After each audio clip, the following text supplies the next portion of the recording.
आज की कक्षा में हमारा मंत्र है हिरण्यगर्भः समवर्तताग्रे भूतस्य जातः पतिरेक आसीत् स दाधार पृथिवीं द्यामुतेमां कस्मै देवाय हविषा विधेम।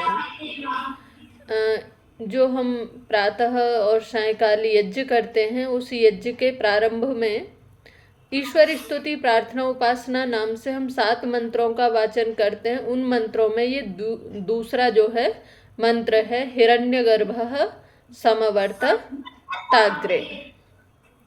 इस मंत्र को देखें तो मंत्र का सीधा सीधा यदि अर्थ देखें तो हिरण्यगर्भ, हिरण्य बोलते हैं सोने को, और गर्भ माने गर्भ में। जिसके गर्भ में कैसा है, कैसा गर्भ है? हिरण्य गर्भ है, यानी जिसके गर्भ में सोना है। और समवर्तत अग्रे, अग्रे यानी पहले, समवर्तत जिसकी विद्यमानता है।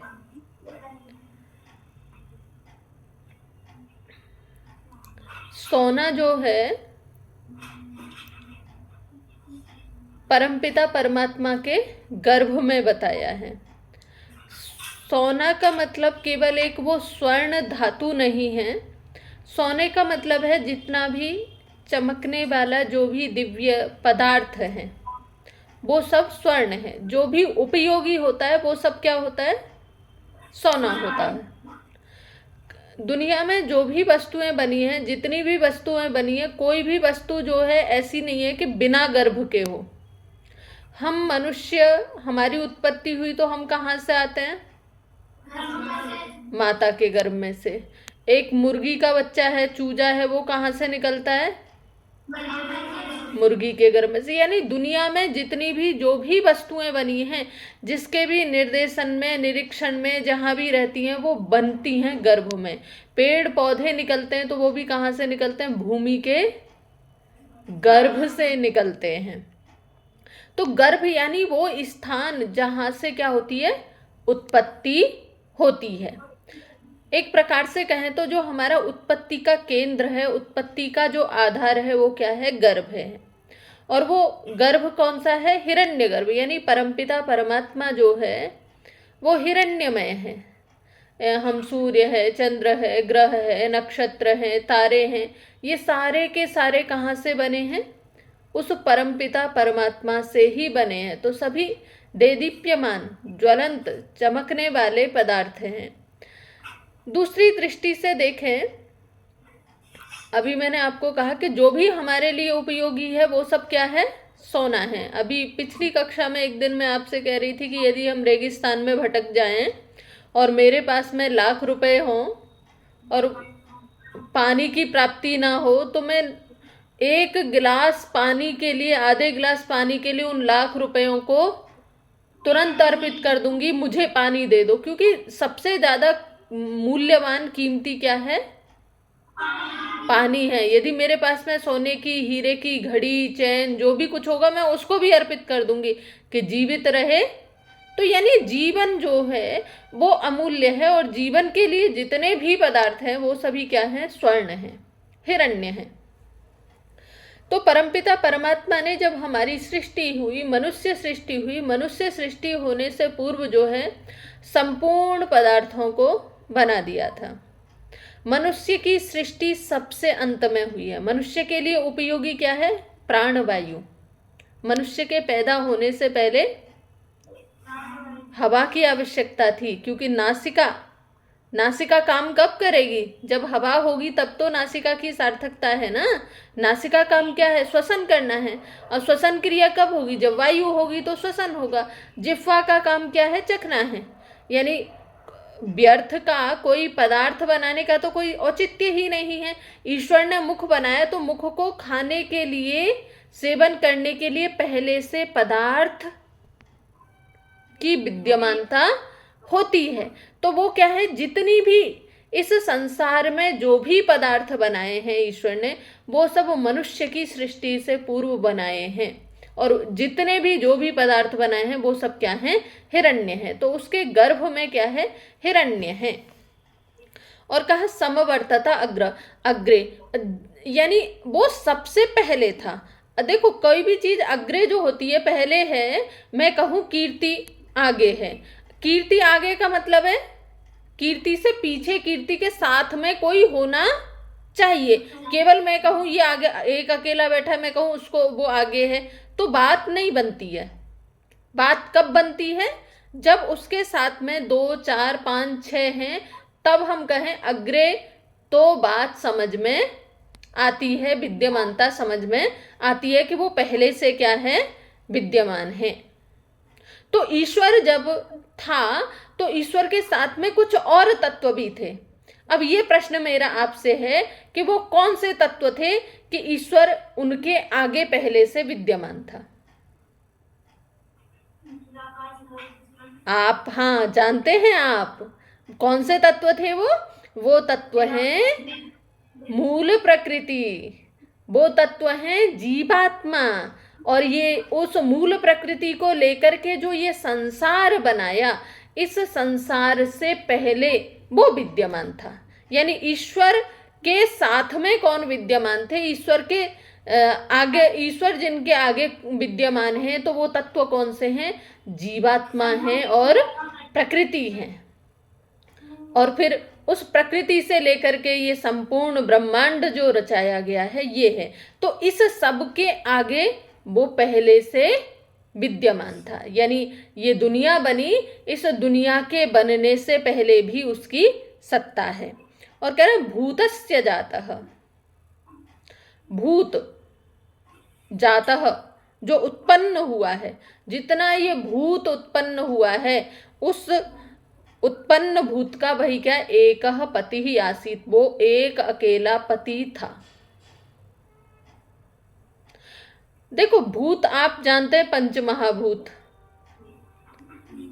पृथ्वी, जल, अग्नि, वायु, आकाश, इतने तक हम कहते हैं। दूसरा हम कहते हैं भूत माने जो बीत गया, जो हो गया, जो हो चुका है, वो क्या है, भूत है। लेकिन भूत का मतलब है जिसकी भी सत्ता है, जिसकी भी विद्यमानता है, जो भी इस सृष्टि में बन चुका है, वो क्या है, भूत है।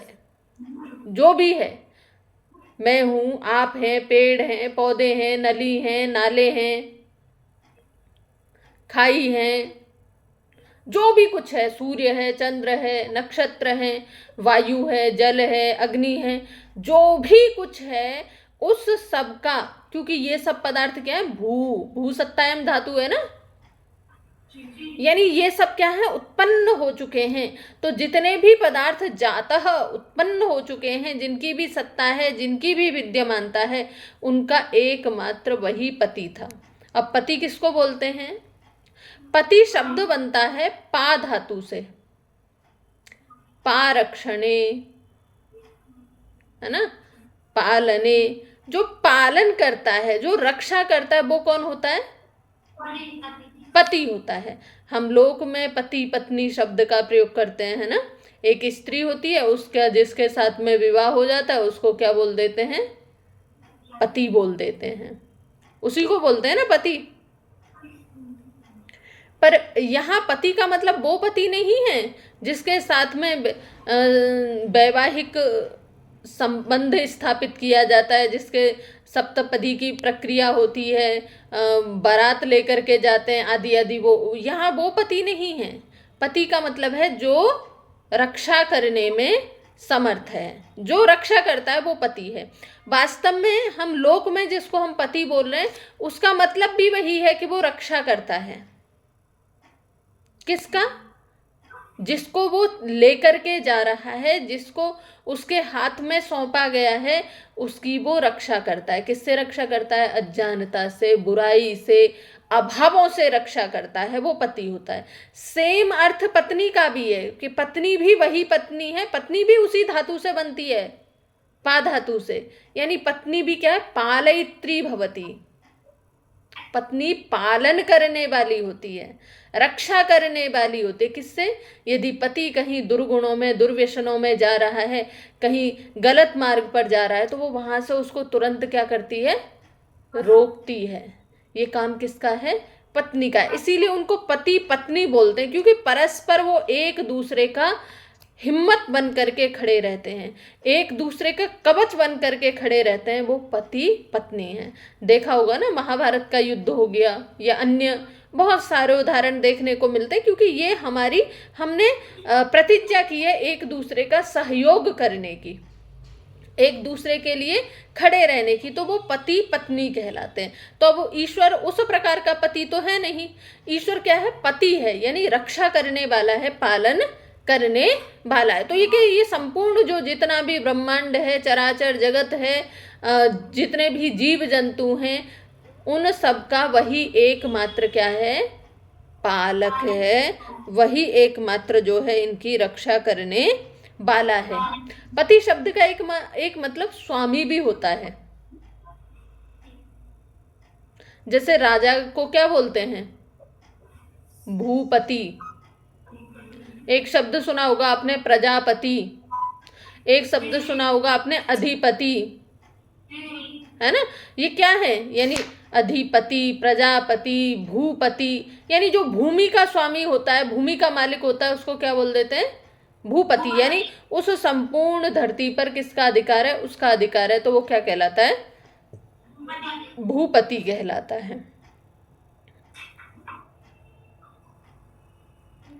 तो ये पति क्या है, वो संपूर्ण सृष्टि का पालन करने का जो दायित्व है, रक्षा करने की जो जिम्मेदारी है उसकी है। तो वो क्या है, भूतस्य जातः पति एक आसीत, संपूर्ण उत्पन्न हुए जीव जगत का वही एकमात्र स्वामी था।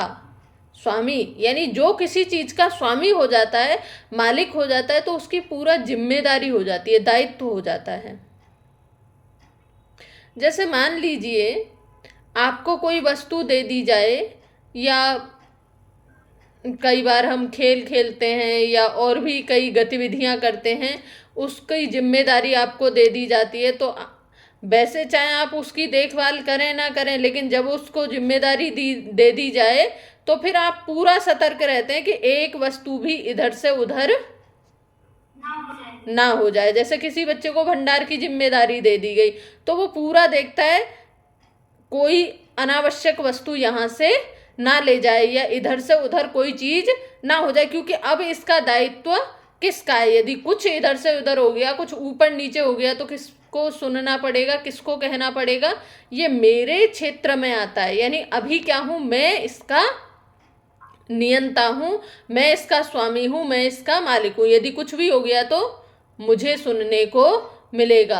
आप कहते हैं ना, आपको क्या है, डांट तो मेरी पड़ेगी ना।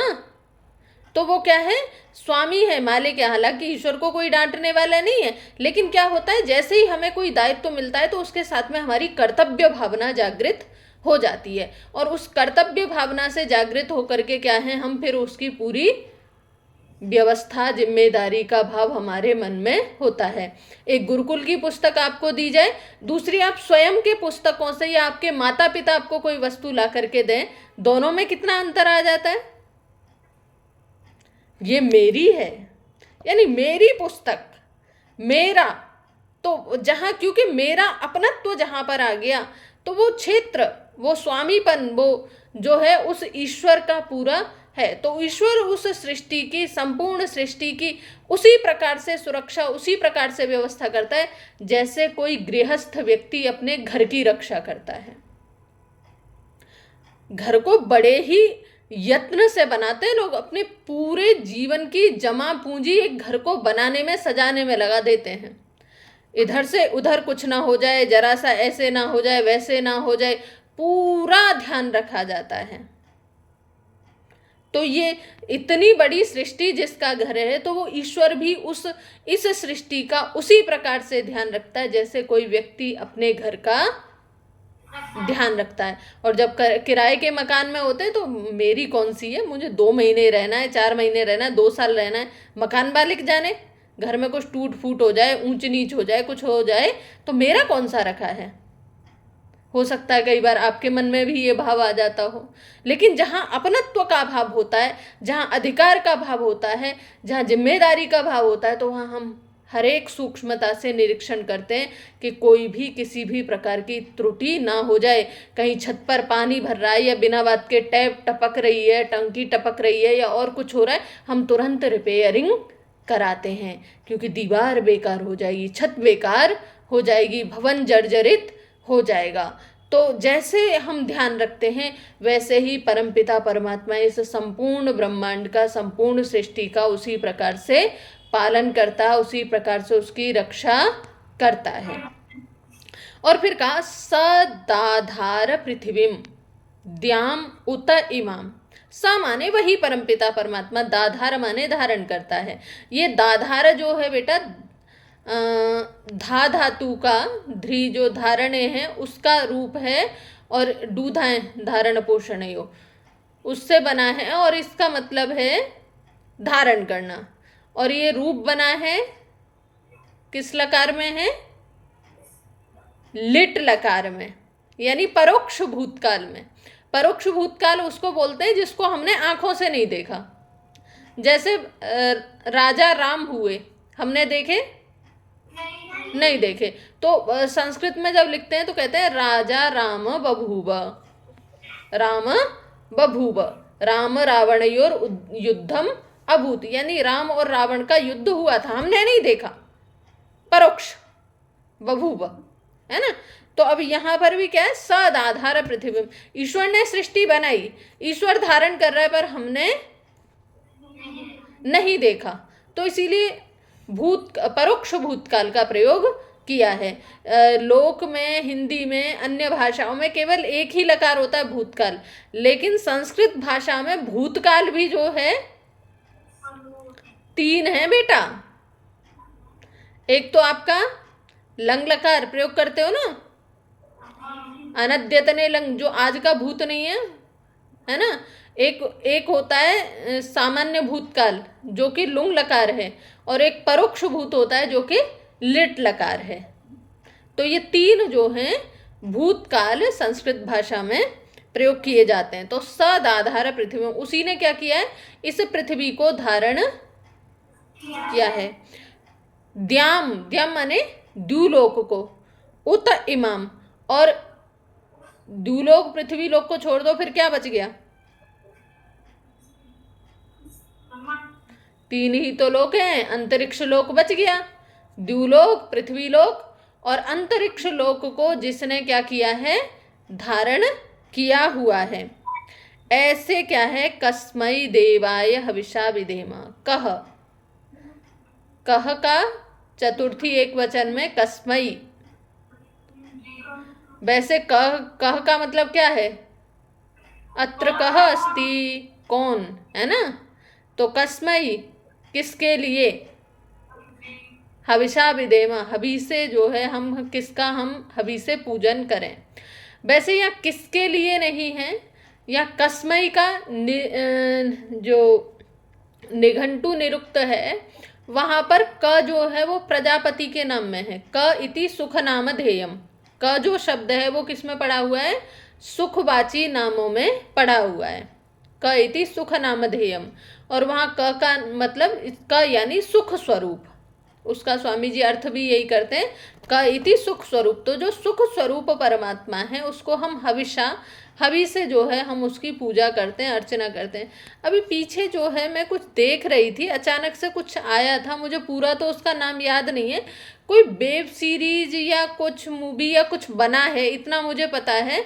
और उसका ये था मतलब पाश्चात्य लोग या जिनको हम कहें कम्युनिस्ट लोग जो हैं, जो नास्तिकवादी विचारधारा है, उन्होंने कहा कि भैया इनके वेदों में तो ये भी नहीं पता है कि इनके देवता कौन है। ये तो इनके इतने मूर्ख हैं, इनको यही नहीं पता है किस देव को हम हवि अर्पित करें। उन्होंने इसका सीधे सीधे अर्थ क्या ले लिया?